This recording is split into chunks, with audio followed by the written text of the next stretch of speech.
রমজান মাস, নবীজি এর শিক্ষা ও আমাদের জন্য অগ্রিম দাওয়াত অর্ধচন্দ্র। আলহামদুলিল্লাহ, সমস্ত প্রশংসা সেই মহান আল্লাহর জন্য, যিনি আমাদের জীবনে বারবার রমজান মাস উপহার দেন।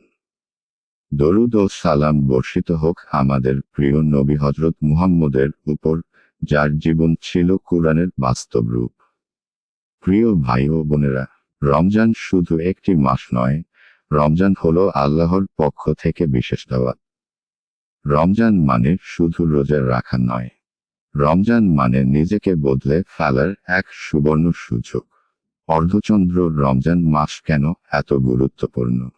নবীজি বলেছেন, যখন রমজান আসে, তখন জান্নাতের দরজাগুলো খুলে দেওয়া হয়, জাহান্নামের দরজাগুলো বন্ধ করে দেওয়া হয় এবং শয়তানদের শিকলবন্দি করা হয়। বুখারী ও মুসলিম। ভাবুন একবার, আল্লাহ নিজেই আমাদের জন্য জান্নাতের দরজা খুলে দেন, আর আমরা যদি সেই সুযোগ হাতছাড়া করি, এর চেয়ে বড় ক্ষতি আর কি হতে পারে? অর্ধচন্দ্র নবীজি এর রমজান কেমন ছিল?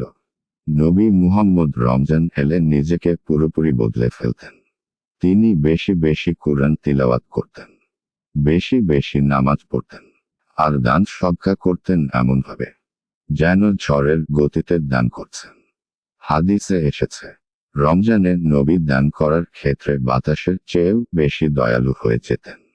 আমরা কি কখনো ভেবেছি, রমজান এলে আমি কতটা বদলাই? নাকি আগের মতোই মোবাইল, ফেসবুক, গল্প আর ঘুমেই দিন শেষ করি? অর্ধচন্দ্র রোজার আসল উদ্দেশ্য কি? আল্লাহ কুরআনে বলেন, হে ঈমানদারগণ, তোমাদের উপর রোজা ফরজ করা হয়েছে, যেমন ফরজ করা হয়েছিল তোমাদের পূর্ববর্তীদের উপর, যেন তোমরা তাকওয়াবান হতে পারো। সূরা বাকারা 183। রমজান আমাদের শেখায় চেক মার্ক ধৈর্য, চেক মার্ক সংযম, চেক মার্ক আল্লাহভীতি, চেক মার্ক মানুষের কষ্ট বোঝা। রোজা শুধু না খাওয়া নয়, রোজা হলো মিথ্যা থেকে রোজা, গীবত থেকে রোজা, হারাম দেখা থেকে রোজা, হারাম শোনা থেকে রোজা। অর্ধচন্দ্র কুরআন ও রমজানের সম্পর্ক। রমজান হলো কুরআন নাজিলের মাস। এই মাসে কুরআনের সাথে সম্পর্ক না বাড়ালে রমজান পূর্ণ হয় না। নবীজি বলেছেন, তোমাদের মধ্যে সর্বোত্তম সে ব্যক্তি যে কুরআন শিখে এবং অন্যকে শেখায়। প্রতিদিন যদি মাত্র 10-15 মিনিট কুরআন পড়ি, তাহলেই দেখবেন রমজান শেষে মনটা কতটা নরম হয়ে গেছে। অর্ধচন্দ্র রমজান আমাদের জন্য শেষ হতে পারে।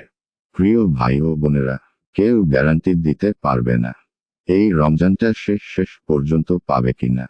গত রমজানে যারা আমাদের পাশে ছিল, আজ অনেকেই কবরে শুয়ে আছে। নবীজি কাঁদতেন এই ভয়ে, রমজান পেয়ে কেউ যদি ক্ষমা না পায়। হাদিসে এসেছে, ধ্বংস তার জন্য যে রমজান পেল অথচ তার গুনাহ মাফ হলো না। অর্ধচন্দ্র আজই সিদ্ধান্ত নিন, আজই সিদ্ধান্ত নিন, চেক মার্ক নামাজ ঠিক করবেন, চেক মার্ক কুরআনের সাথে বন্ধুত্ব করবেন, চেক মার্ক গুনাহ ছাড়বেন, চেক মার্ক অন্তত একজনের উপকার করবেন। হয়তো এই রমজানটাই আমাদের জীবনের শেষ রমজান। অর্ধচন্দ্র শেষ কথা ও দোয়া। হে আল্লাহ, আমাদের রমজান পর্যন্ত পৌঁছে দিন, রমজান কবুল করে নিন, আমাদের গুনাহ মাফ করে দিন, আর আমাদের জান্নাতবাসী বানান। দরুদ ও সালাম বর্ষিত হোক আমাদের প্রিয় নবী হযরত মুহাম্মদের উপর। আমিন। হাতের তালু একসাথে ওপরের দিকে। ভাই ইউটিউব চ্যানেলটি ভালো লাগলেই সাবস্ক্রাইব ও শেয়ার করবেন।